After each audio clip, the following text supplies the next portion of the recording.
En RDC, au moins 25 personnes ont été tuées jeudi dans la région de Beni, dans l'est du pays, dans une attaque attribuée aux membres du groupe armé d'origine ougandaise Force démocratique alliée.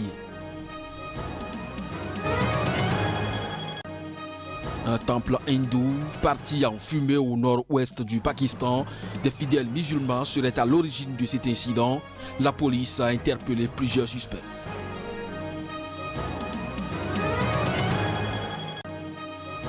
La Chine ne va pas recourir aux vaccins venus de l'étranger pour vacciner sa population contre Covid-19. Des représentants de l'administration nationale des produits médicaux ont annoncé qu'ils ont approuvé le vaccin anti-Covid de Sinopharm. Ainsi se présente le sommaire de cette édition. Bonsoir à chacun, bonsoir à tous et bienvenue en République démocratique du Congo. Au moins 25 civils ont été tués jeudi dans la région de Beni, dans l'est du pays, dans une attaque attribuée aux membres du groupe armé d'origine ougandaise Force démocratique alliée ADF, selon les sources locales. Reportage.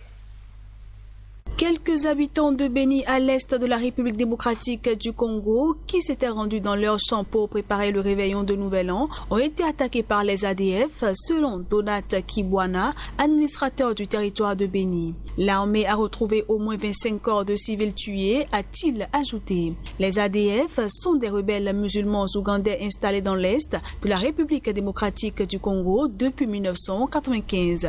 Ils n'attaquent plus l'Ouganda voisin depuis des années, vivant de trafic dans la forêt dense autour de Beni où ils se sont installés. Depuis avril 2019, plusieurs de leurs attaques ont été revendiquées par l'État islamique Afrique centrale. Les ADF de leur côté n'ont jamais revendiqué aucune action. Il s'agit du groupe armé le plus meurtrier parmi les dizaines qui sont encore en activité dans les deux provinces du Kivu. En Côte d'Ivoire, le président Alassane Ouattara a appelé ce jeudi à intensifier les efforts pour la réconciliation dans le pays. Il a lancé cet appel dans son allocution télévisée de veille du Nouvel An. Se félicitons de la qualité du dialogue politique lancé depuis le 21 décembre avec l'opposition et la société civile pour décrisper le climat politique, des pourparlers étant aussi menés en coulisses. Le président ivoirien s'est dit confiant qu'avec l'implication de tous, ce grand chantier de la réconciliation sera conduit avec succès. Il faut intensifier toutes nos actions en faveur du pardon et de la concorde nationale. Nous avons tous la responsabilité de préserver la paix, de bannir la violence et d'unir nos forces pour la construction d'une nation apaisée, a plaidé Alassane Ouattara dans son allocution télévisée de veille du Nouvel An. Tout en se félicitant de la libération conditionnelle de certains responsables de l'opposition arrêtés après l'élection, le président Ouattara a fait passer un message de fermeté, soulignant que la justice fera son travail afin que les responsabilités soient situées et que la loi sera appliquée dans toute sa rigueur dans le cadre des enquêtes sur les violences électorales qui ont fait 87 morts et près d'un demi-millier de blessés. Plusieurs responsables de l'opposition sont aussi poursuivis par la justice pour avoir proclamé un régime de transition finalement abandonné. Le chef de l'État ivoirien a indiqué avoir signé un décret de grâce présidentielle pour environ 2000 personnes condamnées pour des infractions mineures, sans préciser s'il s'agissait d'infractions liées aux violences électorales. Plus tôt dans l'après-midi, le principal opposant ivoirien, l'ex-chef de l'État Henri Konan Bédié, a lui aussi renouvelé son appel au dialogue politique. Dans son propre message de vœux télévisé, il refuse toujours de reconnaître la réélection du président Alassane Ouattara. Le Kenya entre officiellement à compter de ce 1er janvier au Conseil de sécurité des Nations Unies en tant que membre non permanent. Il y siégera durant 2 ans. La présence du Kenya au Conseil de sécurité de l'ONU pourrait être d'importance alors que la Corne de l'Afrique entre dans une période d'incertitude entre le conflit au Tigré en Éthiopie et les prochaines élections en Somalie qui s'annoncent explosives. Parmi ses objectifs notamment, faire inscrire le groupe des Chebab sur la liste des organisations terroristes de l'ONU à l'instar d'Al-Qaïda et de l'État islamique. Cela permettrait une action globale pour éradiquer ce mouvement, auteur de nombreux attentats en Somalie et au Kenya. Sur le plan diplomatique, Nairobi pourrait tirer profit de son siège dans son conflit avec la Somalie. Les deux voisins se disputent un territoire maritime pétrolifère et se livrent à une bataille diplomatique sans merci depuis. Le Kenya devrait jouer la carte de l'attentisme avant de se positionner pour ménager son voisin du Nord. Durant ces 2 ans au Conseil de sécurité, Nairobi pourrait bien être tiraillé entre deux alliés de taille, les États-Unis d'un côté pour le volet sécuritaire et la Chine de l'autre sur le plan économique. Les deux puissances se livrent à une bataille d'influence.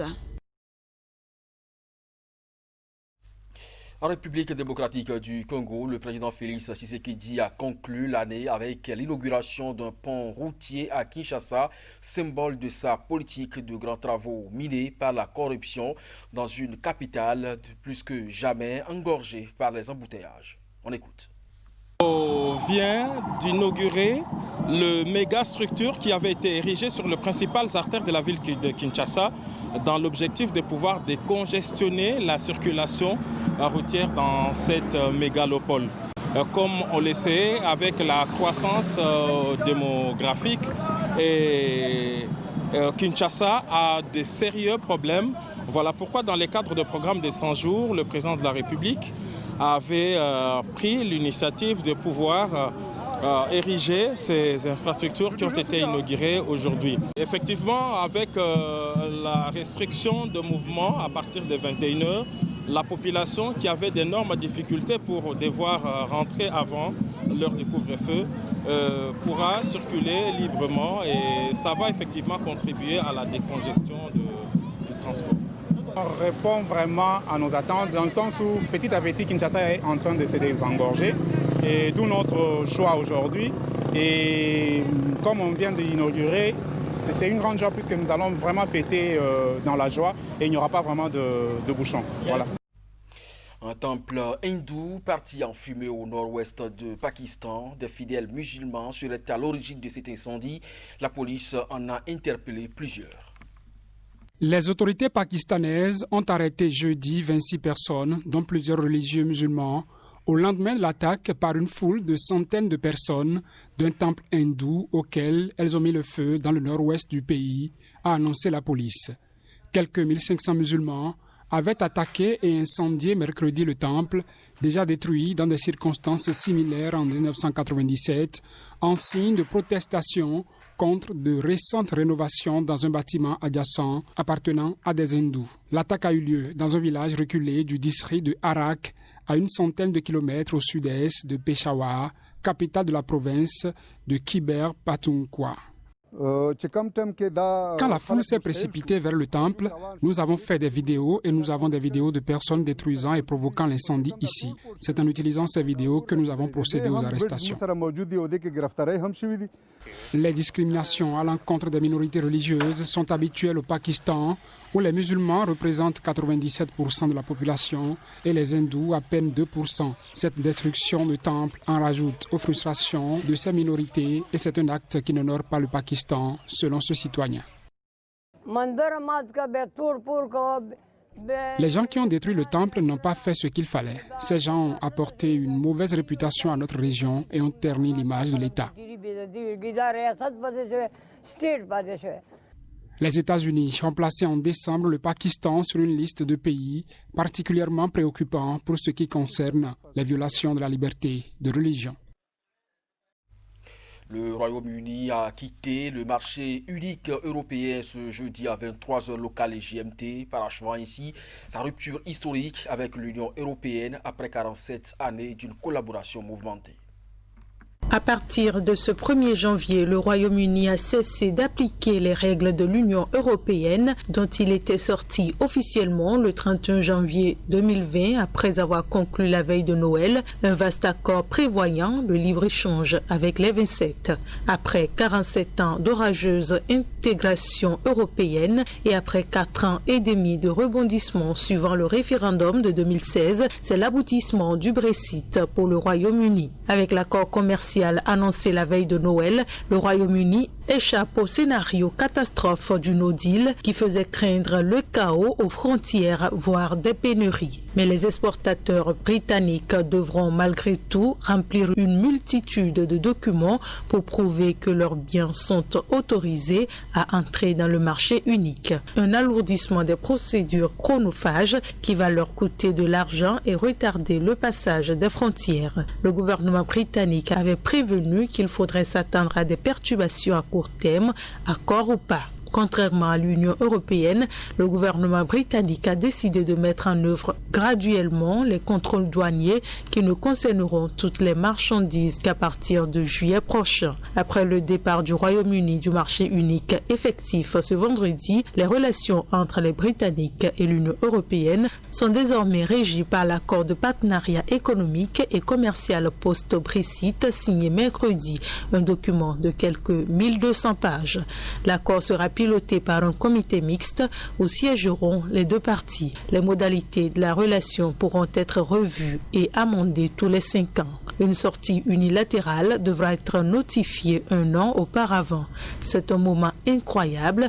Nous avons notre liberté entre nos mains et il nous revient d'en tirer le meilleur parti, s'est félicité dans ses vœux Boris Johnson.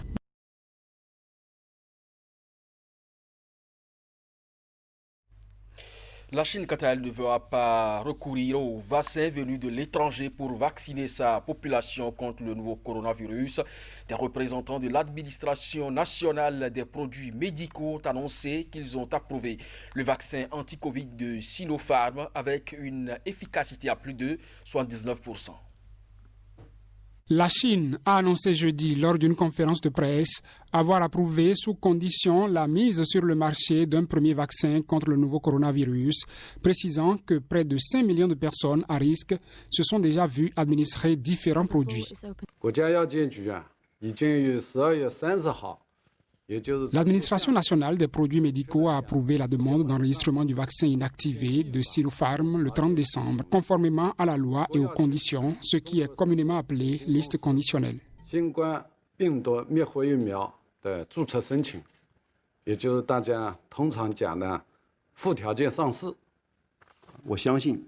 Je suis convaincu, soyez convaincu que la capacité de production des vaccins Covid-19 peut répondre à la demande de vaccination à grande échelle que nous avons en Chine.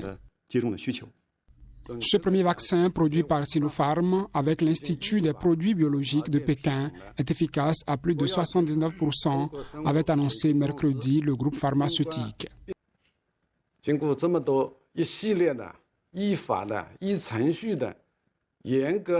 Après une série d'examens, de vérifications, de tests et d'analyses de données strictes conformément à la loi et aux procédures, il est conclu que les avantages connus et potentiels du nouveau vaccin coronavirus inactivé de Sinopharm sont plus importants que les risques connus et potentiels et qu'il satisfait pleinement aux exigences préétablies des normes de commercialisation conditionnelle.